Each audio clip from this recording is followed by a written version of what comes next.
Hello बच्चों, कैसे हैं। तो कल हमने की थी मेटलर्जी वाली जो यूनिट है वो स्टार्ट की थी। तो उसमें मैंने आपको बताया था कि हम मेटलर्जी में कौन कौन से स्टेप्स फॉलो करते हैं। ठीक है, तो उन 4 स्टेप्स हम फॉलो करते हैं। उन 4 स्टेप्स को मैंने थोड़ा सा ब्रीफली बताया था कि कौन कौन से स्टेप हम दिखाते हैं, कैसे क्या होता है उसके अंदर। अब उन स्टेप्स को हम एक्सप्लेन करते हैं वन बाय वन। ठीक है, जो 4 स्टेप थे हमारे पास मेटलर्जी के अंदर, तो जो मेटलर्जी है उसमें हम 4 स्टेप्स कौन कौन से बताए थे मैंने आपको। मेटलर्जी जो है वो 4 स्टेप को फॉलो करती है। तो पहला स्टेप क्या था हमारे पास, क्रैशिंग या फिर ग्राइंडिंग। दूसरा स्टेप हमारे पास क्या था, कंसंट्रेशन ऑफ ओर, या फिर इसको हम बोल देते हैं ड्रेसिंग ऑफ ओर। और तीसरा स्टेप हमारे पास था एक्सट्रैक्शन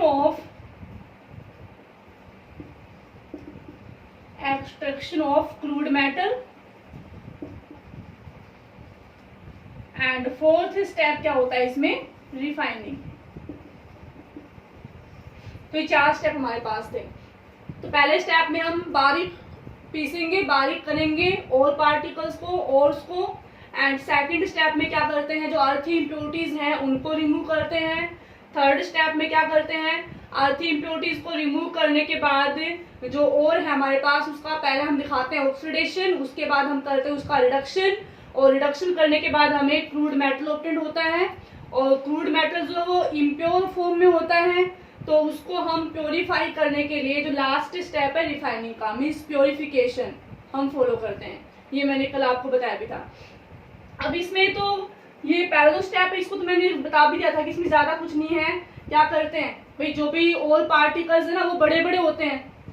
ठीक है, तो जो और पार्टिकल्स हैं उनको क्या करते हैं हम, जो भी ग्राइंडर मशीन होती है, जो ग्राइंडर होते हैं, मशीन जो होती है उनकी हेल्प से, या जो क्रैशर मशीन होती हैं उनकी हेल्प से हम क्या करेंगे, और पार्टिकल्स जो है उनको स्मॉल पीसेस में कन्वर्ट करेंगे पहले। फिर जो स्मॉल पीसेस हैं उनको फिर क्या करते हैं, जो बाल मिल्स होती हैं उनकी हेल्प से, बाल मिल की हेल्प से क्या करते हैं, हम पाउडर बना देते हैं। उसका हम क्या बना देंगे, पाउडर बना देंगे। फिर उसके बाद जो सेकंड स्टेप है उसको हम फॉलो करते हैं। तो ये तो पहला स्टेप हमारे पास ही है। ये क्या है, पहला स्टेप है। और मैंने आपको बताया भी था ये कि स्मॉल पीसेस को बाल मिल की हेल्प से जो हम पाउडर फॉर्म में कन्वर्ट करते हैं और पार्टिकल्स को, इस प्रोसेस को हम क्या बोलते हैं, पुल्वराइजेशन बोलते हैं। ठीक है, तो ये तो पहला स्टेप है। अब इसके बाद क्या होता है, जो पाउडर फॉर्म में आने के बाद अब हम फॉलो करेंगे सेकंड स्टेप को। सेकंड स्टेप मीन्स हम अर्थी इम्प्योरिटीज को रिमूव करेंगे। तो अर्थी इम्प्योरिटीज को रिमूव करने के लिए हमारे पास कई मेथड्स हैं। थोड़ा सा मैंने रिमाइंड करवाया था पहले भी आपको ये।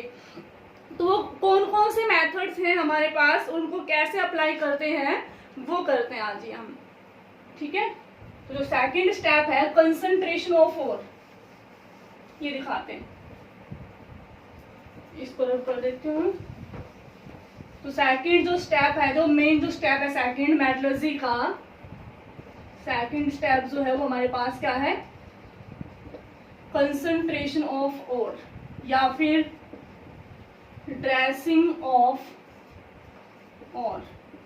तो कंसंट्रेशन ऑफ ओर या फिर ड्रेसिंग ऑफ ओर, इसका मतलब क्या है, इट मीन्स रिमूवल ऑफ अर्थी इम्प्योरिटीज। अर्थी इम्प्योरिटीज को रिमूव करना, उसको हम क्या बोलते हैं, कंसंट्रेशन करना या फिर ओर की ड्रेसिंग करना। ठीक है, अब इन अर्थी इम्प्योरिटीज को रिमूव करने के लिए हम क्या क्या प्रोसेस यूज करते हैं, उन प्रोसेस को हम वन बाय वन दिखाते हैं अभी। तो पहला प्रोसेस जो इसके अंदर हम यूज करते हैं कंसंट्रेशन करने के लिए, पहला तो क्या है, हैंड पिकिंग है। तो हैंड पिकिंग में तो ज्यादा कुछ नहीं है, नाम से ही समझ आ रहा है। हैंड पिकिंग मीन्स कुछ पाउडर फॉर्म के अंदर और कुछ ऐसी इम्प्योरिटीज आपको दिखाई दे रही है जो बहुत ही लार्ज साइज में है, जिनको आप नेक्ड आई से देख सकते हैं। तो बाई हैंड हमने उसको उठा करके साइड में कर दिया, बस ये है वो। तो ठीक है, तो इसमें ज्यादा कुछ नहीं करना हमें। सेकंड जो मेथड है इसमें सेकंड जो मेथड है कंसंट्रेशन करने का, ड्रेसिंग करने का, अर्थ इम्प्योरिटीज को रिमूव करने का, वो हमारे पास है मैग्नेटिक मेथड, मैग्नेटिक मेथड या मैग्नेटिक सेपरेशन, मैग्नेटिक सेपरेशन जिसको हम बोल देते हैं। अब इसमें देखो, इससे ये जो मेथड है ना, ये सभी ओर्स के लिए अप्लीकेबल नहीं होते हैं। जो भी हमारे पास यहाँ पर मेथड्स हैं, पर्टिकुलर मेथड एक पर्टिकुलर ओर के लिए ही अप्लाई करना है हमें। ये नहीं है कि इस मेथड को आप किसी के लिए भी अप्लाई कर सकते हैं, या जो अगला जो होगा उसको आप किसी के लिए भी अप्लाई कर सकते हैं, ऐसा नहीं है। एक पर्टिकुलर मेथड को पर्टिकुलर ओर के लिए ही हम अप्लाई करेंगे। मीन्स उसका प्रिंसिपल क्या है, किस तरह के ओर्स के लिए हम उसको अप्लाई कर सकते हैं, ये हमें देखना होगा। तो मीन्स इसका प्रिंसिपल क्या है, उसके बेस पे हम ये मेथड उस टाइप के ओर के लिए ही अप्लाई करते हैं।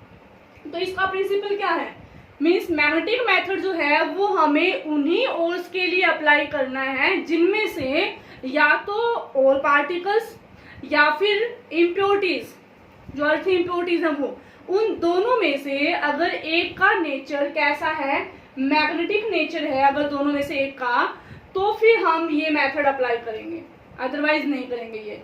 ठीक है, तो हमें क्या है, या तो impurities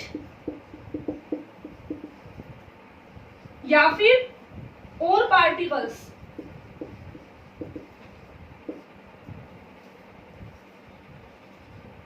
one should be magnetic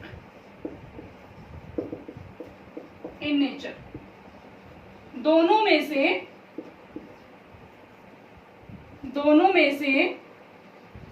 either impurities और particles, one should be magnetic in nature. दोनों में से एक का नेचर कैसा होना चाहिए, मैग्नेटिक होना चाहिए। इस मेथड का यही प्रिंसिपल है, तब तो इसको हम अप्लाई करेंगे, अदरवाइज उस ओर के लिए हम इसको अप्लाई नहीं करते हैं।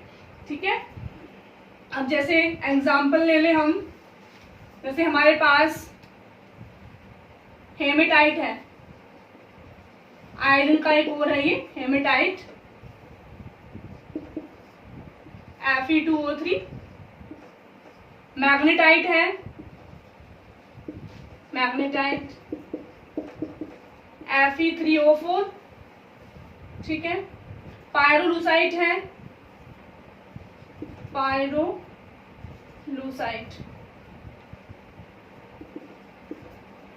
ये मैग्नीज का एक और होता है MnO2। तो ये जो और है, इनमें क्या होता है, जो और पार्टिकल्स है ना, और पार्टिकल्स हैं, ये तो होते हैं मैग्नेटिक नेचर के, मैग्नेटिक होते हैं ये तो।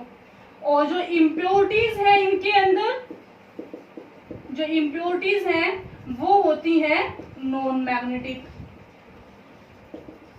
ये जो भी हमने एग्जाम्पल लिए हैं, इनके अंदर जो और पार्टिकल्स हैं उनका नेचर तो होता है मैग्नेटिक, और जो इम्प्योरिटीज हैं वो कैसी होती हैं, नॉन मैग्नेटिक होती हैं। तो जो मैग्नेटिक पार्ट है उसको हम अलग कर सकते हैं, और जो नॉन मैग्नेटिक पार्ट उसको हम अलग कर देते हैं फिर।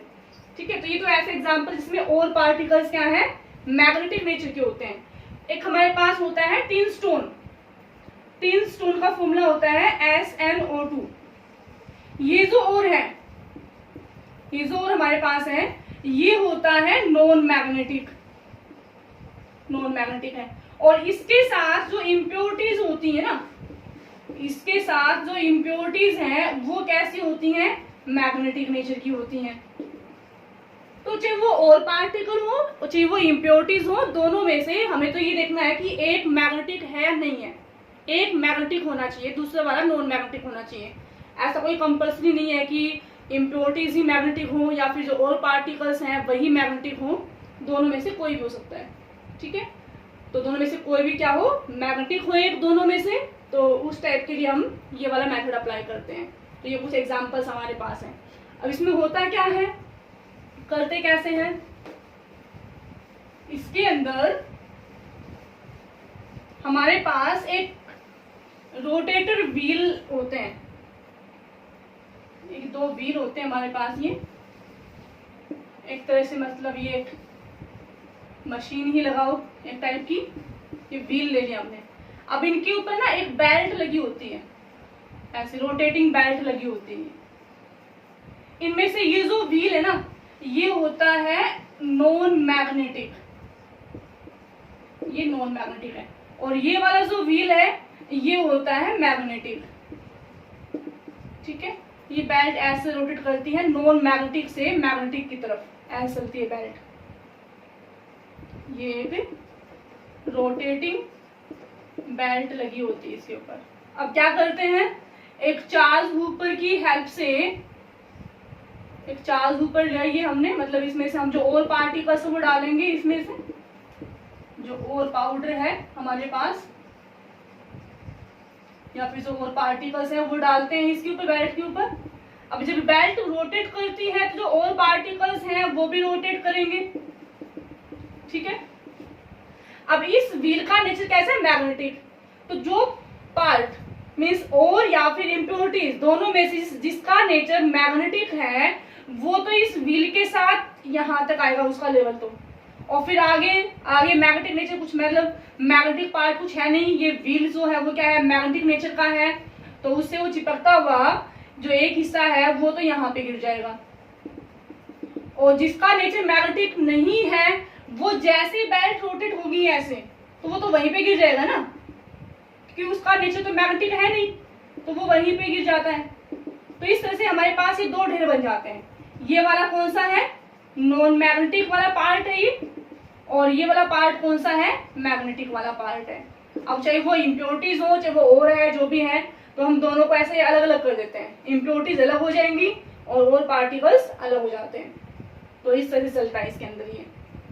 ठीक है, तो एक तो मेथड ये है हमारे पास अर्थी इम्प्योरिटीज को रिमूव करने का। ठीक है, अब इसके बाद जो नेक्स्ट आता है हमारे पास, नेक्स्ट जो मेथड है वो आता है हमारे पास फ्रोथ फ्लोटेशन मेथड। नेक्स्ट जो है फ्रोथ फ्लोटेशन, कंसंट्रेशन करने के ही तरीके दिखा रहे हैं हम, ये अर्थी इम्प्योरिटीज को रिमूव कैसे कैसे कर सकते हैं उन्हीं के मेथड्स हैं ये। तो नेक्स्ट आता है हमारे पास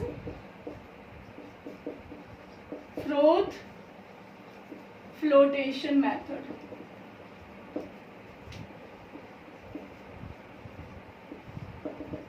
ये जो मेथड है ओनली एप्लीकेबल फॉर सल्फाइड ओर।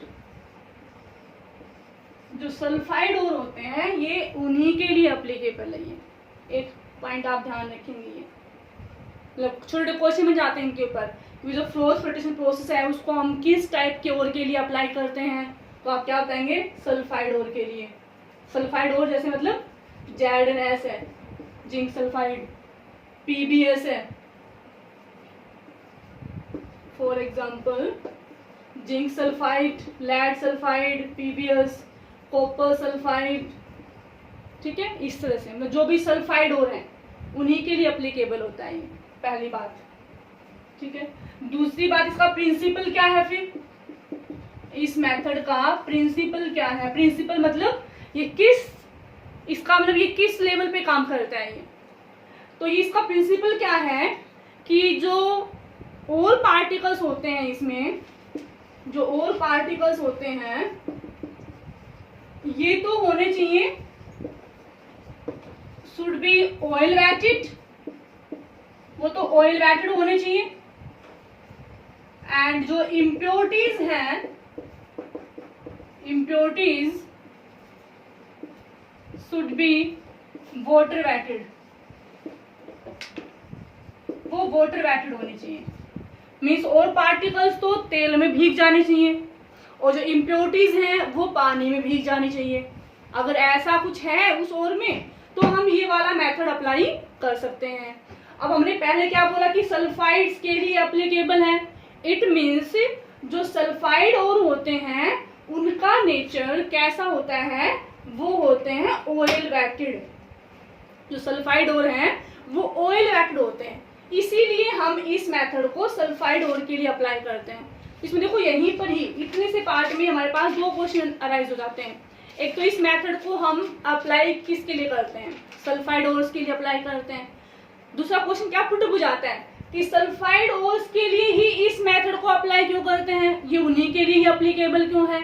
तो आप क्या बताएंगे कि भाई इस मेथड का प्रिंसिपल क्या है कि जो ऑल पार्टिकल्स हैं वो ऑयल वेटेड होने चाहिए एंड जो इम्प्योरिटीज है वो कैसी होनी चाहिए, वाटर वेटेड होनी चाहिए।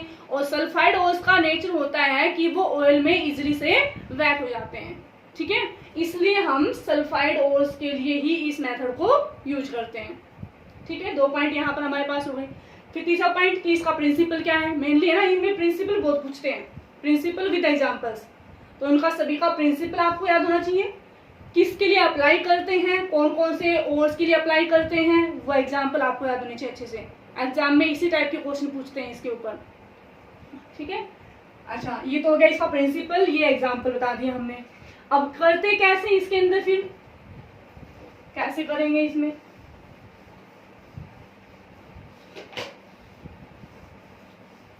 क्या करते हैं इसके लिए, एक टैंक लेंगे और उस टैंक में क्या करते हैं हम कुछ मिक्सचर डालेंगे। मिक्सचर किस किस का डालते हैं, और पार्टिकल्स, ठीक है, प्लस क्या डालेंगे इसमें हम पाइन ऑयल, प्लस इसमें हम क्या डालते हैं वाटर। इन तीनों का मिक्सचर हम इसमें ऐड करते हैं, ठीक है। ये तीनों का मिक्सचर जो है हमने इसमें ऐड कर दिया। अब इसमें क्या करते हैं, रोटेटिंग व्हील पैडल लगाएंगे। ये एक व्हील है सपोज, इस तरह से ये रोटेट कर रहा है, इसको रोटेट करवाएंगे हम। ये रोटेट कर रहा है, एक रोटेटिंग व्हील पैडल है, इसको ऐसे से घुमाना है, ऐसे चलेगा ये। जैसे आप वो मक्खन निकालने के लिए वो मशीन यूज करते हैं ना, वो ऐसे से घूमती रहती है गोल गोल, उसी टाइप से कुछ है ये, ठीक है। अब इसमें देखो ये और पार्टिकल्स डाल दिए, पानी डाल दिए इसमें, ये जो पानी है उसमें जो इम्प्योरिटीज हैं वो भीग जाएंगी। और यहाँ पर ऑयल हमने क्यों डाला है, क्योंकि जो ऑयल है उसमें जो और पार्टिकल्स है वो बैठ जाते हैं, ठीक है। अब ये जो पाइन ऑयल है ना, ये पाइन ऑयल, इस पाइन ऑयल का रोल क्या है। अच्छा एक बार ये करेंगे कैसे, फिर जैसे हमने तीनों का मिक्सचर डाला, इसको रोटेट किया, रोटेट करने से क्या होता है, थोड़ी सी एयर इसमें पास जाती है और उस एयर की वजह से और इसकी रोटेशन की वजह से जो और पार्टिकल्स हैं, जो ऑयल है ना, ऑयल जो और पार्टिकल्स क्या हो जाते हैं, ऑयल में भीग जाएंगे। तो जो ऑयल है वो फ्रोथ बनाता है, झाग बनाता है वो, और उस झाग के साथ वो फ्रोथ बनाएगा, ये झाग बनाता है। और फ्रोथ जो है वो किसके हैं, ऑयल के। और ऑयल में जो है वो और पार्टिकल्स ऑयल में क्या हो गए हैं, वेट हो चुके हैं। तो वेट होने की वजह से ऑयल में जो ऑयल फ्रोथ बनकर के ऊपर आता है, तो जो पार्टिकल्स हैं और पार्टिकल्स हैं वो भी फ्रोथ के साथ ऊपर आ जाते हैं। और इम्प्योरिटीज है वो पानी में भीग चुकी हैं, वाटर में वेट हो गई हैं। तो वाटर में वेट होने की वजह से वो क्या हो जाएंगे, हैवी हो जाती हैं। और हैवी होने की वजह से इम्प्योरिटीज है वो टैंक में नीचे जम जाती हैं। ये क्या है, इम्प्योरिटीज है, ये नीचे जम जाएंगे। अब ये फ्रोथ को क्या करते हैं, इन फ्रोथ को हम दूसरे कंटेनर में निकाल लेते हैं। फिर ये क्या है, फ्रोथ, इनको दूसरे कंटेनर में निकाल लेंगे। उसके बाद क्या कर देते हैं, इनको हम ड्राई कर लेते हैं। ड्राई करने के बाद थोड़ी देर के लिए रख देंगे, ड्राई करेंगे तो जो फ्रोथ हैं वो रुक जाएंगे, वो मतलब जम जाएंगे वो, और जो और पाउडर है वो ड्राई हो जाता है फिर हमारे पास, और ऐसी इम्प्योरिटीज टैंक में रह जाती हैं। तो यहाँ पर हमने जो ये ऑयल डाला है, पाइन ऑयल डाला है, उसका रोल क्या है, रोल ऑफ पाइन ऑयल, इसका क्या रोल है। ये क्या करता है, ये और पार्टिकल्स की जो नॉन वेटेबिलिटी है उसको एनहेंस करता है। मीन्स ये और पार्टिकल्स को पानी में नहीं भीगने देगा, और जिसकी वजह से जो पार्टिकल्स हैं, जो और पार्टिकल्स हैं वो सेटल डाउन नहीं होंगे। वो ऑयल जब फ्रोथ में कन्वर्ट होगा तो फ्रोथ के साथ साथ और पार्टिकल्स भी ऊपर आते हैं और उनको हम फिर सेपरेट कर लेते हैं, ठीक है। अब अगर ये जो फ्रोथ है इनको अगर स्टेबल नहीं किया हमने, ये बस थोड़े से बने और वापिस से अगर ये डाउन चले गए, तो फिर तो हम और पार्टिकल को सेपरेट आउट नहीं कर पाएंगे। तो इन फ्रोथ को स्टेबल बनाए रखना है कुछ टाइम के लिए, ताकि हम और पार्टिकल्स को बाहर निकाल लें फ्रोथ के साथ साथ। तो इनको स्टेबल बनाने के लिए, स्टेबलाइज के लिए हम इसमें क्या डालते हैं, क्रिसोल और एनिसोल भी डाल देते हैं। इसके अंदर हम क्रिसोल, ठीक है, और एनिसोल, ये भी हम डाल देते हैं। ये क्या है? फ्रोथ स्टेबलाइजर, फ्रोथ स्टेबलाइजर है। ये फ्रोथ को स्टेबल बनाते हैं। ये तो अगर फ्रोथ बैठ गए नीचे तो फिर और पार्टिकल्स भी नीचे जम जाएंगे, तो उनको हम सेपरेट नहीं कर पाएंगे। फिर तो झाग तो मेंटेन रहना चाहिए जब तक उनको हम नहीं निकाल रहे हैं। तो ये फ्रोथ को मेंटेन करता है। जो पाइन ऑयल है वो क्या करता है? वो और पार्टिकल्स जो है, जो सल्फाइड और पार्टिकल हैं, उनकी जो नॉन वेटेबिलिटी है विद वाटर, उसको एनहेंस करते हैं। मीन्स पानी में उसको नहीं भीगने देंगे और वो पानी के साथ फिर सेटल डाउन नहीं होंगे। ठीक है, फ्रोथ के साथ वो ऊपर आ जाएंगे, उनको हम बाहर निकाल देते हैं। ठीक है, तो ये होता है फ्रोथ फ्लोटेशन मेथड। अब फ्रोथ फ्लोटेशन जो है, इसमें एक पॉइंट और आता है हमारे पास। तो इसमें ये बता रहे, इसमें ये वाले पॉइंट्स याद रखना आप, ये कि what is the role of pine oil, what is the role of cresol या एनिसोल, इस टाइप से भी क्वेश्चन पूछते हैं ये छोटे। ठीक है, अच्छा इसमें फिर आता है कि सपोज मान लीजिए कि जो और हमारे पास है ना, जो और पाउडर है, उस और पाउडर में अगर मान लो जिंक सल्फाइड और लेड सल्फाइड पीबीएस, अगर ये दोनों सल्फाइड एक साथ हो, ठीक है, तो क्या होगा? फिर दोनों सल्फाइड है तो दोनों ही फ्रोथ की फॉर्म में जो ऑयल है उसके साथ वो ऊपर आएंगे फ्रोथ के साथ, और उनको हम बाहर निकालेंगे। मीन्स दोनों ही सल्फाइड आएंगे ना, और दोनों सल्फाइड आएंगे तो दोनों मेटल्स को, दोनों एलिमेंट्स को सेपरेट आउट करना तो फिर मुश्किल हो जाएगा। दोनों को तो एक साथ हम सेपरेट आउट कर नहीं सकते हैं।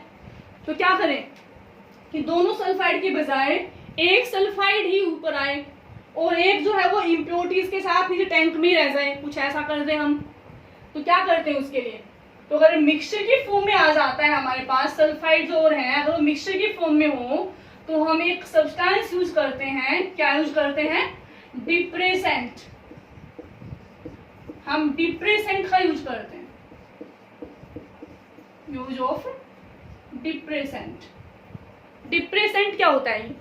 ये एक वो सब्सटेंस है जो क्या करेगा? डिप्रेस करेगा, रोकेगा, प्रिवेंट करेगा। ये किसको? एक सल्फाइड को। दो सल्फाइड का मिक्सचर है ना हमारे पास, तो एक सल्फाइड को ये डिप्रेस कर देता है, प्रिवेंट कर देता है, रोकता है। किस काम को करने से? फ्रोथ बनाने से। एक को फ्रोथ के साथ नहीं आने देगा, तो एक सल्फाइड और को ये डिप्रेस कर देता है और दूसरा वाला जो है वो फ्रोथ की फॉर्म में बाहर निकल आता है। ठीक है, तो उसके लिए हम क्या यूज करते हैं? Sodium cyanide, NaCN। It is a depressant. Example है डिप्रेसेंट का।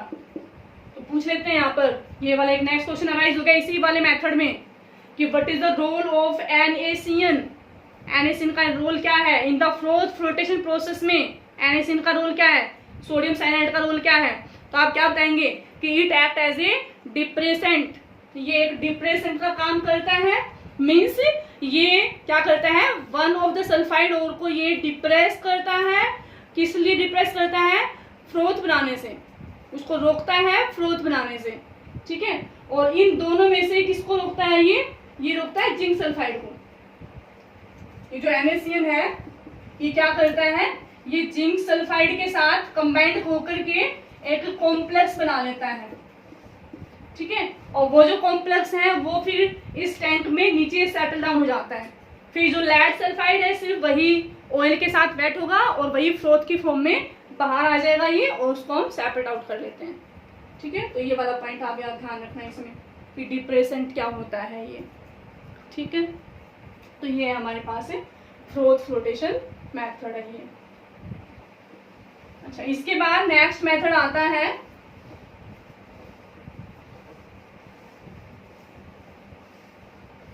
हाइड्रोलिक वॉशिंग या फिर ग्रेविटी सेपरेशन मेथड जो है। नेक्स्ट है हाइड्रोलिक वॉशिंग या फिर ग्रेविटी सेपरेशन।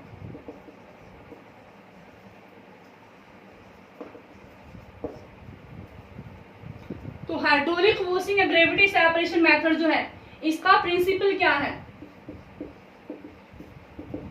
इसका जो प्रिंसिपल है वो क्या है कि जो और पार्टिकल्स हैं, और पार्टिकल्स वो तो होने चाहिए हैवी, और जो इम्प्योरिटीज हैं, इम्प्योरिटीज जो हैं वो कैसी हैं, वो क्या होनी चाहिए, लाइटर, हल्की होनी चाहिए। अगर ऐसा है तब तो ये वाला मेथड यूज करेंगे, अदरवाइज नहीं करेंगे। मीन्स ऐसे और जिनमें और पार्टिकल्स तो हैवी होते हैं और जो इम्प्योरिटीज हैं वो लाइटर होती हैं, हल्की होती हैं, उनके लिए ये वाला मेथड हम अप्लाई करते हैं। करते क्या है इसके अंदर, इसमें हमारे पास एक टेबल सी होती है, इसमें ऐसे कैविटीज बनी होती हैं, ठीक है। उनमें हम क्या करेंगे, और जो पाउडर हमारे पास दिया वो और पाउडर भर देंगे इसके अंदर। यहाँ से वाटर का क्या करते हैं, इनलेट होता है, इनलेट, और यहाँ से वाटर आउटलेट होता है। तो यहाँ से वाटर की स्ट्रीम डालेंगे, पानी डालेंगे इसके अंदर, तो जो अर्थी इम्प्योरिटीज हैं जो हल्की होंगी तो पानी के साथ साथ बह जाती हैं वो, और जो और पार्टिकल्स है वो पानी में भीगने की वजह से क्या हो जाएंगे, हैवी हो जाएंगे, और हैवी होने की वजह से वो इसके अंदर जम जाते हैं नीचे। तो जो भी इम्प्योरिटीज हैं जो लाइटर हैं वो पानी के साथ बह करके बाहर निकल जाती हैं। ये तो आपने कॉमनली भी देखा है, जैसे आप मान लीजिए हमारे पास मिट्टी है सपोज, उसको आपने किसी बर्तन में डाल दिया, अब उसमें कुछ हल्की फुल्की इम्प्योरिटीज भी, जैसे कोई घास फूस मतलब इस तरह से कुछ है उसके अंदर, तो आपने पानी भरा उसके अंदर, तो जो भी हल्की वाली चीजें हैं वो पानी के साथ ऊपर आ जाती हैं, और जितना ज्यादा आप पानी डालते रहेंगे तो जो हल्की वाली इम्प्योरिटीज हैं वो पानी के साथ बाहर निकल जाती हैं। और जो हैवी है, मतलब मिट्टी क्या होती है, हैवी होती है, वो पानी भीगने के बाद और ज्यादा भारी जाती है तो वो नीचे जम जाती है उस कंटेनर के अंदर। तो उसी टाइप का मेथड है ये हमारे पास, ठीक है। तो ये 4 मेथड हो गए। इसके बाद नेक्स्ट हम करेंगे अभी लीचिंग। जो हमारे पास नेक्स्ट मेथड है वो क्या है, लीचिंग है वो। तो जो लीचिंग है हमारे पास नेक्स्ट मेथड है कंसंट्रेशन करने का, लीचिंग मेथड जो है। लीचिंग में हम क्या करते हैं, जो भी और पार्टिकल्स हैं उनको एक सुटेबल केमिकल रिएजेंट के साथ मिक्स करेंगे हम। जो भी हमारे पास और है उस और को हम एक सुटेबल रिएजेंट के साथ रिएक्ट करवाते हैं, मिक्स करवाते हैं, और वो जो रिएजेंट है वो सिर्फ और सिर्फ और पार्टिकल्स के साथ ही कॉम्बिनेशन करेगा, इम्प्योरिटीज के साथ कॉम्बिनेशन नहीं करेगा।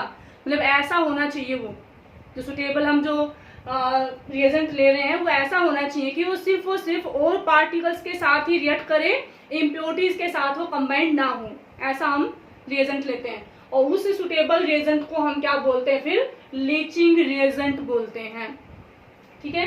तो जो लीचिंग रिएजेंट है, एल्यूमिना के केस के लिए हम लीचिंग रिएजेंट यूज करते हैं NaOH।